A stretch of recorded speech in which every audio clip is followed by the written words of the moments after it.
જય હિન્દ, જય ભારત, જય સંવિધાન. સાથીઓ, આ છે આ ડૉક્ટર આંબેડકર બ્રિજ જામનગરનું, અને જામનગરમાં અહીંયા કાલે રાતે પેચવર્કનું કામ કરવામાં આવ્યું છે. પેચવર્કના કામમાં આ છે મારા સાથી મિત્ર અમિતભાઈ ગોહિલ, આ છે સાથી મિત્ર જીવરાજભાઈ ચૌહાણ, અને આ સૌ અહીંના સ્થાનિક લોકો છે. એટલા માટે ભાઈ જીવરાજભાઈ, શું છે તમારા પ્રશ્નો? વોર્ડ નંબર 6 નવા આંબેડકર બ્રિજ નિર્માણ એનો ધારીઓ ઉતરતા જ ખેતીવાડી ગેટની સામે એક્ઝેક્ટ કે છેલ્લા 1.5 થી 2 મહિના થયા એક પાઇપલાઇન ખોદવામાં આવેલી હતી. તે પછી અહીંયા રાત દરમિયાન એક કામ કરવામાં આવ્યું ડામર રોડનું. એ ડામર રોડની તમે આ ક્વોલિટી તમે આ વિડીયોની અંદર જોઈ શકો છો કે આ કઈ રીતના આ કામ કરી રહી છે આ સરકાર, આ ભ્રષ્ટાચાર સરકાર. આ તમે આ વિડીયોની અંદર જોઈ શકો છો કે આવી ગુણવત્તાવાળું કામ આ લોકો આપી રહ્યા છે.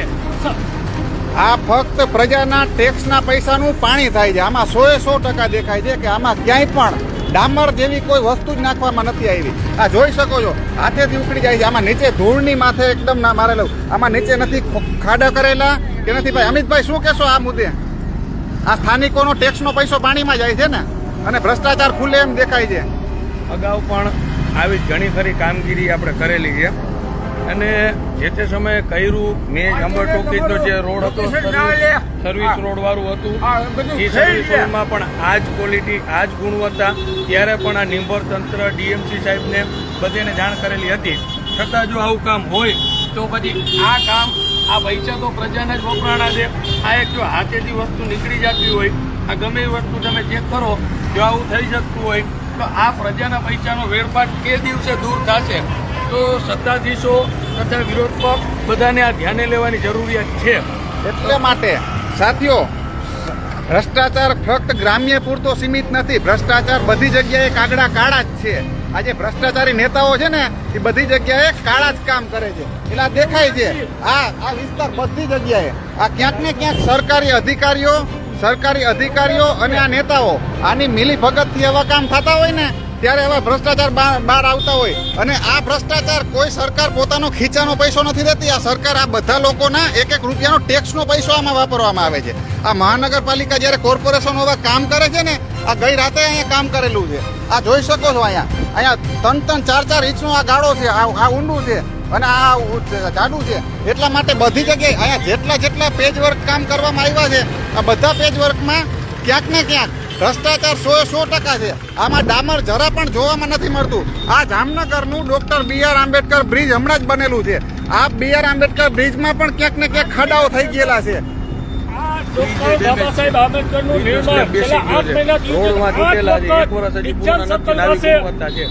હજી સાથીઓ, હજી સુધી આ બ્રિજનો 1 વર્ષ નથી થયું. આ બ્રિજ પણ ક્યાંક ને ક્યાંક બેસી ગયેલો છે. અહીંના સ્થાનિક લોકો કહે છે. એટલા માટે મને આજે મારા સાથી મિત્રોનો કોલ આવ્યો કે દિલીપભાઈ અહીંયા આવો. અહીંયા તમારા આઈડીમાં બધા પત્રકારો જોડાયેલા છે. તમારા ઉપર નજર હોય છે, સ્થાનિક નેતાઓની નજર હોય છે, અધિકારીઓની નજર હોય છે. એટલા માટે હું નેતાઓને પણ ચોખ્ખું કહેવા માંગુ છું, પત્રકારોને પણ ચોખ્ખું કહેવા માંગુ કે આ મુદ્દો તમે ઉઠાવો. આ ભ્રષ્ટાચાર ખુલ્લેમાં ખુલ્લો ચોખ્ખો દેખાય. આમાં ક્યાંય પણ આમાં ઉપયોગી છે જ નહીં. અને આ વસ્તુ શું 2-5 વર્ષ ટકે? તમે જોઈ શકો છો, અત્યારે જ આવી રીતના પોળા નીકળી શકતા હોય તો હવે આ લોકોને ક્યાંક ને ક્યાંક આખું એની ખોલવી ખૂબ જ જરૂરી છે. શું કહેશો? એક તો આ એને 3 મહિનાથી પડતો પ્રશ્ન હતો કે નવનિર્માણ થયેલું આંબેડકર બ્રિજ, જ્યારે આંબેડકર બ્રિજનું નામ રાખવાની વાત ચર્ચા ચાલતી હતી, ત્યારે કોંગ્રેસ હરીફાઈ ચાલુ થઈ કે મેં રખાયું નામ. પણ હાલ 1 વર્ષ 1 ચોમાસું ગયું તો આંબેડકર બ્રિજ ઉપર વિજ્ઞાન સર્કલથી સાથીઓ, સૌ લોકો શેર કરો અને તમારા કમેન્ટમાં તમારા જવાબ રજૂ કરો આવી ભ્રષ્ટાચારી સરકાર વિશે. હવે જ્યાં ભ્રષ્ટાચાર હોય, તમારા પ્રશ્નો તમે કમેન્ટમાં જણાવો. અને આ જામનગરનું ડૉક્ટર B.R. આંબેડકર બ્રિજ છે, અને આ B.R. આંબેડકર બ્રિજની નીચે જે ગઈ રાતે તારીખ 23 તારીખે રાતે 12 વાગે અહીંયા જે આ પેચવર્કનું કામ કરવામાં આવ્યું છે, અને એ પેચવર્ક કેટલી નિષ્ફળતા વાળું છે આપ જોઈ શકો છો. શું કહેશો કાકા તમે? કામ કર્યું નબળું ભાઈ છે, એનો કાંઈક વિચારો.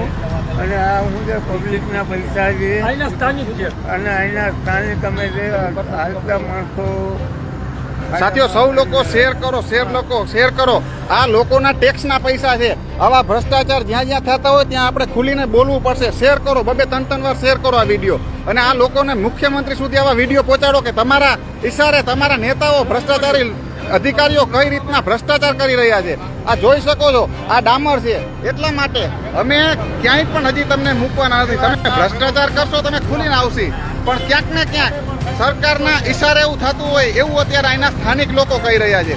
કારણ કે જો સરકાર આ લોકો ઉપર નિયંત્રણ રાખતી હોય, કોન્ટ્રાક્ટર ઉપર કે કોર્પોરેશનના કોઈ પણ અધિકારીઓ, જવાબદાર અધિકારીઓ આ લોકોને નિયંત્રણમાં રાખતા હોય અને જવાબદારીપૂર્વક કામ કરાવતા હોય ને તો આવા ભ્રષ્ટાચાર ના થાય. પણ ક્યાંક ને ક્યાંક અહીંના સ્થાનિકોનો આક્ષેપ છે કે ખુલ્લામાં ખુલ્લા આક્ષેપ છે કે આમાં ટકાવારીઓ હાલતી હોય છે. અને આ જોઈ શકો છો કઈ રીતના અહીંનું ડામર નીકળે અમે છે. પણ સંકલ્પ લીધો છે ભ્રષ્ટાચારને ખુલ્લો પાડવા માટેનો.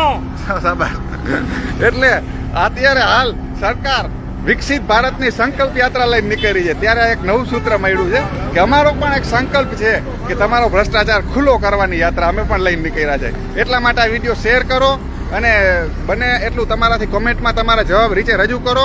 જય હિન્દ, જય ભારત, જય સંવિધાન.